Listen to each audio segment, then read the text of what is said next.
Hi, this is Eric Bond, the founder of Beat the GMAT.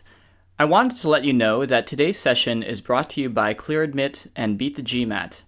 If you like what you see today, please check out the new MBA admissions course we built together called Navigating the MBA Admissions Process. This is a complete course on how to get into business school from start to finish. It's a course that I wish that I had when I applied, and I think that you're going to love it. You can learn more by going to udemy.com/business-school. Thanks. Hi, I'm Stacy from ClearAdmit, and today we're going to be talking about Kellogg's essay questions. Just a little bit about my background. So I'm currently an admissions counselor for ClearAdmit. I've been here for over 3 years. Prior to joining the company, I was at McKinsey & Company, where I led their MBA and Advanced Professional Degree Recruiting Program. And prior to that, I was Assistant Director of Admissions at the Tuck School of Business at Dartmouth. So I've been in recruiting and admissions for about 10 years now. So for today's discussion, what we're going to do is talk about Kellogg. And Kellogg has 4 essays total this year, totaling 2,200 words. So there's 3 of them that are required, and then there's 1 optional essay. And just to be clear, a lot of schools have optional essays, but in this case, the optional essay isn't optional in the sense that you have to pick 1 of 3 topics. Unlike other schools that have an optional essay, it's usually sort of an open-ended question where you can use it to talk about something like a red flag or something that you think sort of merits some additional explanation. This is a different optional essay in that they're actually giving you an option of which topic to choose. So remember that and keep that in mind, that there's really 4 essays that you're going to be writing for the school. So anyway, there's 600 words each for the first 3, and then the last one, the optional one, is 400 words. So let's talk about the first question. It's briefly assess your career progress to date, elaborate on your future career plans, and your motivation for pursuing an MBA. So fairly standard career goals essay. Nothing crazy, nothing weird that you need to be worried about. But the one thing I will say about this is they're actually asking you to summarize what you've done to date. And a lot of schools don't want that, right? There's some schools that want to know your career aspirations, your career goals, but they're very clearly not asking you for a summary of what you've done. This one's saying, please tell us what you've done to date. Tell us where you're at. And what you want to do here is you want to reflect on your strengths, but you also want to talk about your areas for professional development and growth, right? That's why you want this MBA. So talk about where you're at, and then why you're sort of at this natural turning point. That's a perfect way for you to say, this is where I'm at in my career. However, I've noticed that I have a gap in my skill set that can be fulfilled with an MBA or my toolkit or whatever you want to say. But it's a great way to sort of elaborate on your path and then talk about the gap and the need for the MBA. So make sure you have a natural turning point, that you're at a place in your career where it's logical, not that you've just run out of things to do or you're bored or there's nowhere to move ahead. It's that you want to make a change, or you recognize that additional learning is imperative for your growth. So recognize that. That's the first part of the question. And then the second part is elaborate on your future career plans and your motivation for pursuing an MBA. So this is where it sort of gets more standard and typical, and that you want to just talk about your short and your long-term goals. So it's not really specified that, like some schools that say, what are your short-term and long-term goals? But that's a logical way to present it. So what you want to do is basically talk about that. Say, this is where I'm at, this is why I need the MBA, and this is where I want to go. Short term, I see myself here, which would lead to my long-term role here. So really lay it out. It's a very simple essay. It's kind of hard to mess this essay up in the sense that they kind of provide the outline and steps for you to take when you're answering it. So just be sure to incorporate one thing that they don't really mention, which is why Kellogg. If you don't do that, it might look like you're recycling material from another school, and you don't want them to think that. So take the time to learn a few things about the program, why it's going to work for you, why it's your best fit, and be sure and add those little personal touches into the essay at the end. The second essay is describe your leadership experiences and evaluate what leadership areas you hope to develop through your MBA experiences. Okay, so this is another 600-word essay. And what you want to do here is you want to focus your discussion on 2 or 3 leadership examples, because they're saying your key leadership experiences. Yeah, that's a little vague, but they're not asking for a laundry list here. They don't want to know every single thing you've accomplished. That's not what you're looking for. It's not an accomplishment essay. It's a leadership experience essay. So more than 2 and 3, you're not going to have enough word count to really dedicate to all of your examples. So 2 to 3 maximum. Discuss the skills and the lessons that you've learned, the skills that you've gained, in addition to describing the nature and the impact of these roles. Include an MBA-specific a specific, discussion. Identify certain skills to address, the avenues for which you can improve upon them. You really just want to talk about why you're a good leader, the opportunities you've had to lead. Because what this does for the admissions committee and why they're even asking this is they're not asking this to sort of judge necessarily the merit of what you did per se, but rather what type of leader you're going to be. Remember, business schools aren't looking to admit people that are already great leaders. They're looking to shape people that have great leadership potential, right? They want you to get there and be shaped, but they want you to have foundation skills. They want you to have certain tools that leaders need to survive and to be successful, but they're not looking for you to have cured cancer or done something super amazing and incredible. They're just looking to see if you have the skills to do that, right?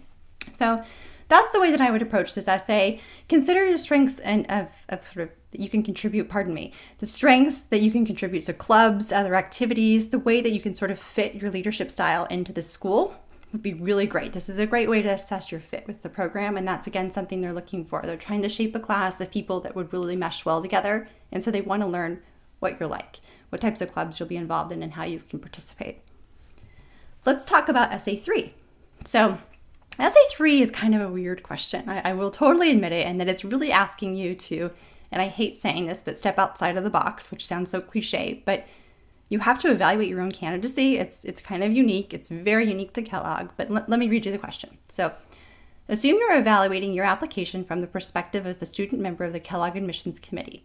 Why would you and your peers select you for admission, and what impact would you make as a member of the Kellogg community?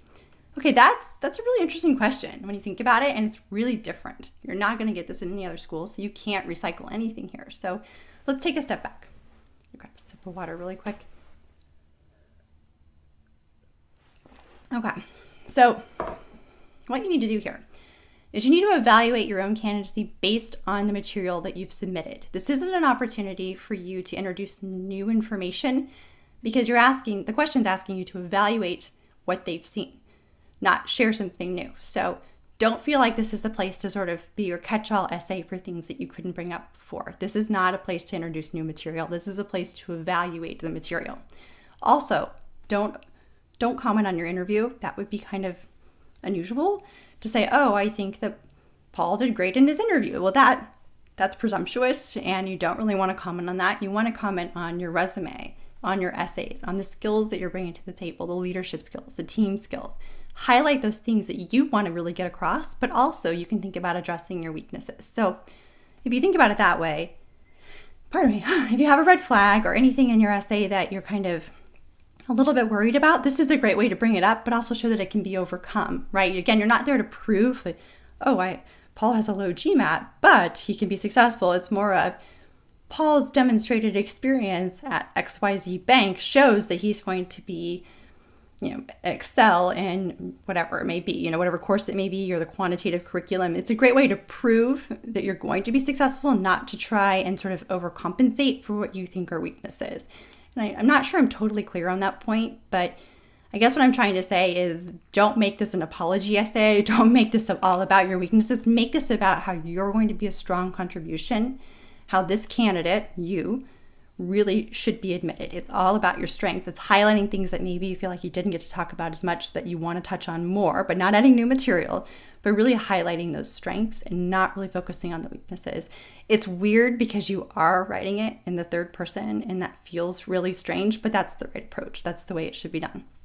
So let's move on to the optional essays. Pardon me. Oh yeah, there's the optional essays. Pardon me. Sorry, guys. So there are 3 choices for your optional essay. So the first one is describe a time when you had to inspire a reluctant individual or group. Okay, so pretty standard essay in the sense that they're looking for another leadership trait, the ability to inspire others. Great leaders can inspire, right? They can motivate. So that's what they're trying to assess here. So what are your persuasive skills? What opportunities have you had to sort of highlight your leadership, your problem-solving skills?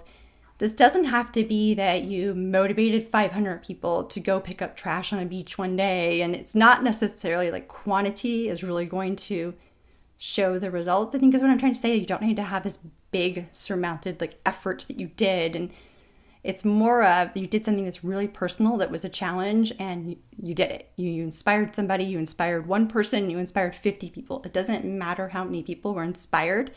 It's really the act and the actions that you took to inspire them. Motivating people is a really great skill, and it's really hard to do. So don't think that it has to be this large group to have a large impact. One person can definitely be it, whether it's your boss and you inspired him to look at something differently, that's great. Or a coworker or a peer.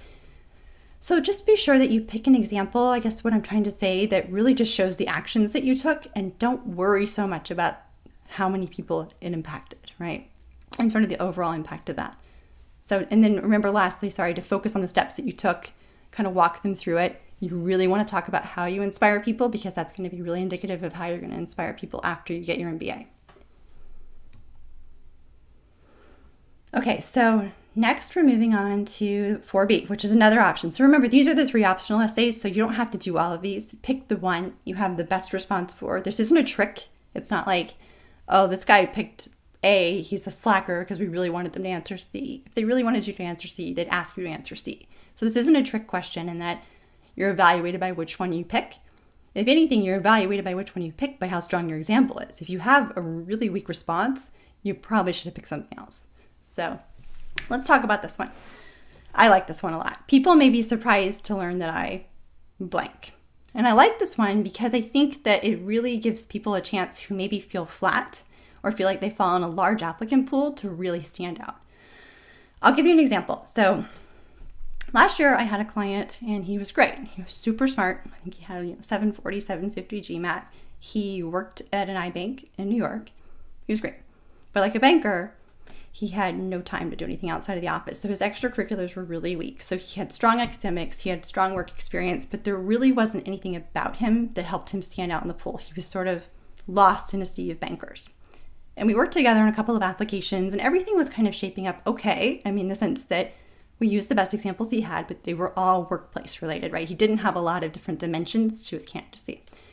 So then we got to Kellogg and we're talking about Kellogg and we're on the phone and I'm, well, what are we going to use for this optional essay here? Because this essay was here last year. And he said, well, Stacey, did I ever tell you that I grew up on a horse farm in Wisconsin? And I said, no, I never knew that you grew up on a horse farm. And he had these amazing stories about growing up on this horse farm and all these different skills that he learned and how even just moving to New York and just this whole new lifestyle and from living on a farm to living in New York and being a banker. I mean, it's really, people are surprised to learn that, right? So great essay. He did get into Kellogg. I don't know if it was because of the essay, but that was his chance. He finally was able to stand out. And I think that really, really won for him. Another client that I can think about from last year, just not to overwhelm you with examples, but she's this great woman in marketing, really kind of buttoned up, really great applicant. But again, she had some interesting personal activities outside of work, but she was still kind of this buttoned up, smart professional woman. And she was a little bit worried about getting lost. And so we talked about it. And one of the things about her is she's a diehard Pittsburgh Steelers fan. Like secret, not even really secret, just diehard fan. Like she goes to every single game. She wrote all of her essays for our business school in a bar watching these games. Like she's hardcore, wears the jersey, paints her face, crazy for this like wonderful sort of businesswoman to sort of have this alter ego. So she wrote about that because Steelers are pretty hardcore too, in my opinion. And so it was kind of interesting just to sort of see her take on this whole new, like, here's professional me, but by the way, the Steelers had better win the Super Bowl, right? So think about it that way. Think about the things that you like to share when you meet new people, when you're going out with friends, great stories that you like to tell. That could actually work here. If it's, make sure it's appropriate, but those could work. So the last essay is essay 4C. So again, optional essay. You don't have to write this one. You can write A or B. But this question's asking, the riskiest personal or professional decision I ever made was, again, open-ended, asking for a story, 400 words. So you kind of do have to get straight to the point. So this is an easy essay. It's sort of about the decision-making process. And you can go either way here. You can do personal, you can do professional. I think it really depends, again, on striking a balance in your essays. If you've written about some sort of extracurricular activities before, maybe you don't want to do that now and you want to talk about something professional. You want to be sure that in your essays you have a balance because excuse me.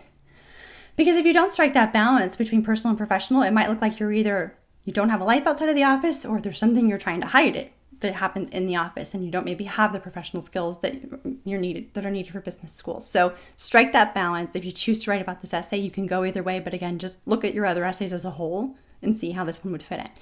So basically, it's a risky decision. I think a lot of people make a mistake here in that both decisions are great.